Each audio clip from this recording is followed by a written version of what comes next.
আসসালামু আলাইকুম স্টুডেন্টস, আশা করি তোমরা সবাই ভালো আছো। তো আজকের এই ভিডিওতে আমরা ডিপ্লোমার এবং বিএসসির যে সায়েন্স পার্টটা আছে এই সায়েন্স পার্ট নিয়ে কথা বলবো এবং একটা অধ্যায় কিভাবে পড়লে তোমাদের সম্পূর্ণ প্রিপারেশন একসময় কমপ্লিট হয়ে যাবে একটা একটা অধ্যায় করতে করতে। আজকে সবকিছু তোমাদেরকে বিস্তারিত বলে দিব। ইভেন ডিপ্লোমারাও খুব ভয় আছে সায়েন্স পার্ট নিয়ে। এই সবকিছু নিয়ে আজকে আমরা একসাথে আলোচনা করব। তো শুরুতে তোমাদেরকে জানাই দিচ্ছি যে আমাদের কিন্তু পেইড ব্যাচ যেটা সেটা শুরু হয়ে গেছে এবং এই পেইড ব্যাচে ডিপ্লোমার কোর্স ফি 3,000, বিএসসির কোর্স ফি 3500। কোর্সে ভর্তি হলে তোমরা একটা বই পেয়ে যাবে যেটা কিনা অনেক মোটা, মানে পুরো প্রিপারেশনের জন্য এনাফ। তার সাথে একটা মিনি বুক পাচ্ছ যেটা কিনা 10টা মডেল টেস্ট সমৃদ্ধ, আর এটা হচ্ছে বিগত 10 বছরের প্রশ্ন সমৃদ্ধ এই বইটা।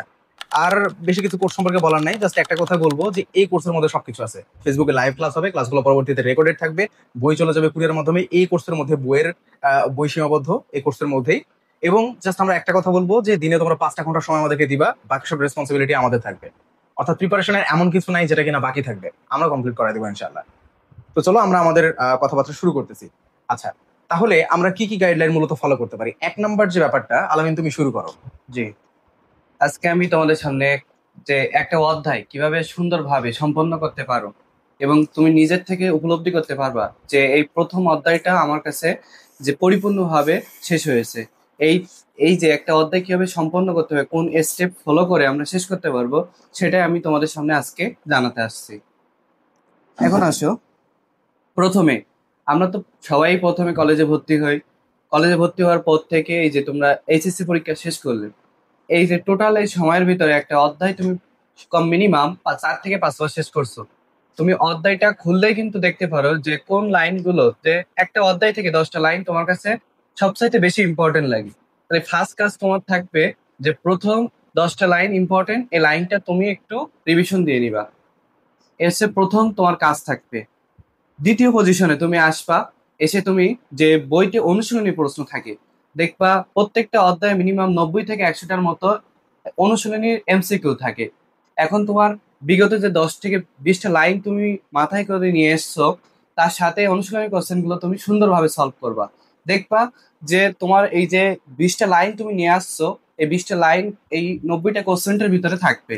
তার মানে তোমার একই সাথে বইয়ের লাইন তার সাথে তোমার অনুশীলনী কোশ্চেন গুলো কিন্তু সলভ হয়ে যাচ্ছে। আমি আবার বলছি, প্রত্যেকটা এমসিকিউ পড়ার দরকার থাকবে না, যেগুলো এক কথায় উত্তর থাকবে বহুপদী তুমি স্কিপ করবা, এবং যেগুলো জটিল সেগুলো কিন্তু তোমাদের নার্সিং এর জন্য ইম্পর্টেন্ট থাকে না, সেগুলো তুমি স্কিপ করবা। আসো তারপরে।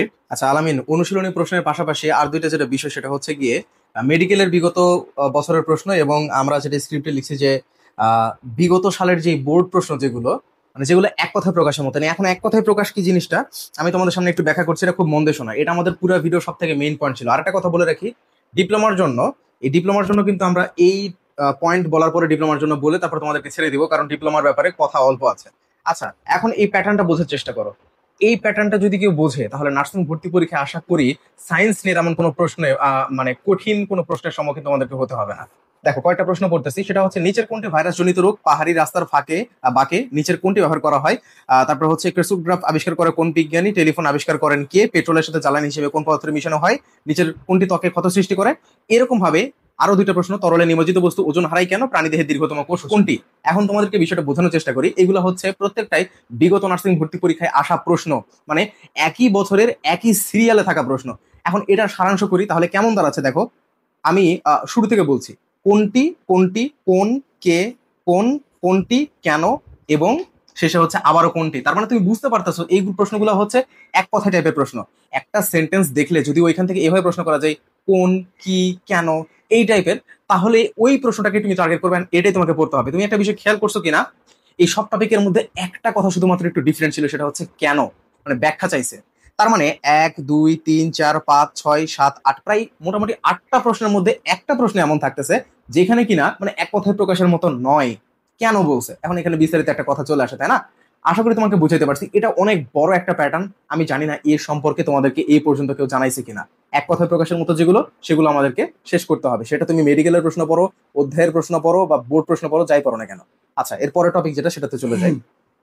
এরপরে তোমরা দেখবা যে কোনো লেখক, আমাদের যেমন ইসাক স্যারের কথা যদি আমি উল্লেখ করি এখানে, যে ইসাক স্যার তার একটা অধ্যায় শেষ করার পরে যে তার সার সংক্ষেপ থাকে, মানে পুরো একটা অধ্যায় 30-40 পেজের, যে একটা সারসংক্ষেপ তিনি 2 পৃষ্ঠার ভিতরে সুন্দরভাবে উপস্থাপন করে তোলেন। এই যে 2 পৃষ্ঠা তুমি যদি পড়ো, তাহলে সেখান থেকে তোমার যে এমসিকিউ এর বেসিক সেটা কিন্তু তোমার তৈরি হবে। তাহলে তুমি এই ধাপে কি করবা, যে প্রত্যেক লেখক অধ্যায়ের শেষে যে সারসংক্ষেপ গুলো উল্লেখ করছে, আমাদের হাজারি স্যারও কিন্তু শেষে উল্লেখ করছে, সুতরাং যে সারসংক্ষেপ গুলো আছে এই 2টা পেজ তুমি সুন্দরভাবে সম্পন্ন করবা। আচ্ছা, এর পরের যে টপিকটা সেটা আমি সম্পর্কে তোমাদেরকে বলতে চাচ্ছি। তো তোমরা জানো যে মেডিকেলের ভর্তি পরীক্ষার ক্ষেত্রে ছক এবং পার্থক্যের যে ছকগুলো এগুলো অনেক বেশি ইম্পর্টেন্ট থাকে, এবং কখনো কখনো দেখা যায় যে সব ছক এবং পার্থক্য এক জায়গায় করে মেডিকেলের ছাত্রদেরকে যারা প্রিপারেশন নিচ্ছে তাদেরকে দিয়ে দেওয়া হচ্ছে যে তোমাদের সব ছকের এবং পার্থক্যের যেই ব্যাপারগুলো এক পিডিএফ এ আছে। এখন তোমাদেরকে আমি একটা বিষয় বলি, তোমরা একটু আগেই দেখলা যে কেন নামক একটা প্রশ্নই ছিল, তাহলে তুমি কেন এই ছক পার্থক্য এইগুলা তেমন পড়তে যাবা? এর মধ্যে দেখা যাচ্ছে যে যেগুলো এক কথায় প্রশ্নের মতো উত্তর সেগুলো তুমি পড়বা, কোনটা ছক পার্থক্য এত বিস্তারিত তোমার মনে রাখার এখানে প্রয়োজনীয়তা নাই। আচ্ছা, কিছু কিছু সাবজেক্ট থাকে, দেখবা প্রত্যেক সাবজেক্টে অধ্যায়ের ভিতরে বোল্ড লাইন থাকে। যেমন আমাদের রসায়নের কিছু কিছু লাইন কালো কালি দিয়ে লেখা থাকবে। বায়োলজিতে এটা মেন উপলব্ধি করো তোমরা, যে বায়োলজির আবুল হাসান স্যার প্রত্যেকটা লাইন, যে লাইনগুলো তোমাদেরকে পড়তেই হবে, যে এই পেজ থেকে এই লাইনটা তোমাকে পড়তে হবে, স্যার সুন্দরভাবে এটাকে বোল্ড করে আমাদেরকে সুন্দরভাবে উপস্থাপন করে দিছে। এখান থেকে তুমি আন্দাজ করতে পারবা যে এই লাইনটা নিশ্চিতভাবে 19 থেকে 20টা লাইনের মধ্যে ইম্পর্টেন্ট।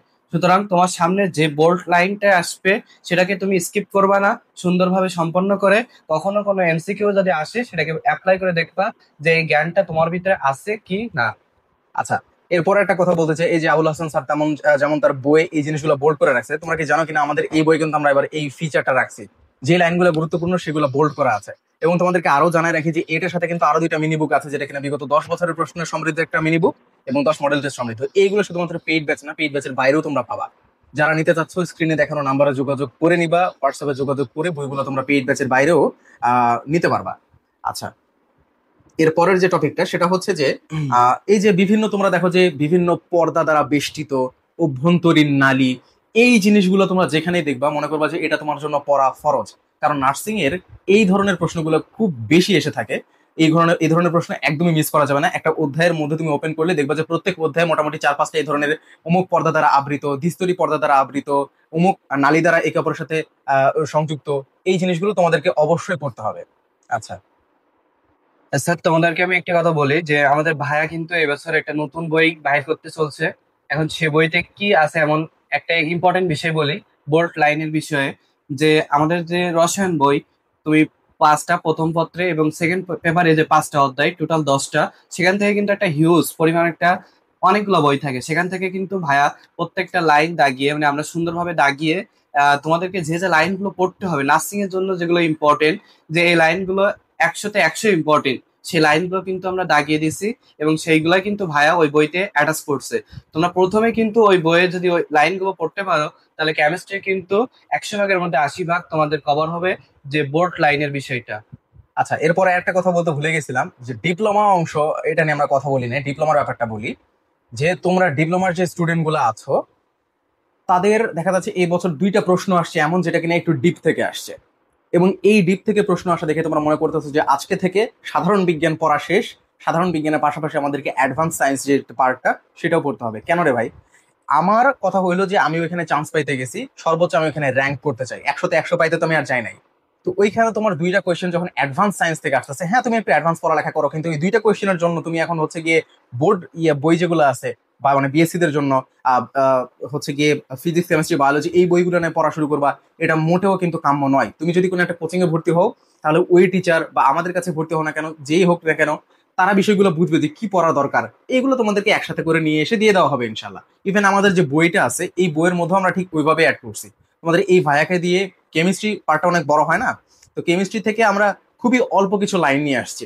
দেখা যাচ্ছে যে ফিজিক্স কেমিস্ট্রি বা এই পুরোটা মোটামুটি 250 পেজের মধ্যে শেষ করে দিছি। সো আমরা এগুলো বুঝি, এগুলো নিয়ে তোমাদের টেনশন করা লাগবে না। ইভেন এই 2টা কোয়েশ্চেনের জন্য তোমরা বিশাল বিশাল সংখ্যক বই শেষ করো, এটারও প্রয়োজন নাই। আশা করি তোমাদেরকে বিষয়টা বুঝাইতে পারছি এবং সায়েন্স সম্পর্কে তোমাদের একটা ক্রিস্টাল ক্লিয়ার জ্ঞান চলে আসছে। আল্লাহ হাফেজ, ভালো থাকো সবাই। কোনো কোয়েশ্চেন থাকলে আমাদেরকে অবশ্যই কমেন্ট বক্সে জানাই রাখবা।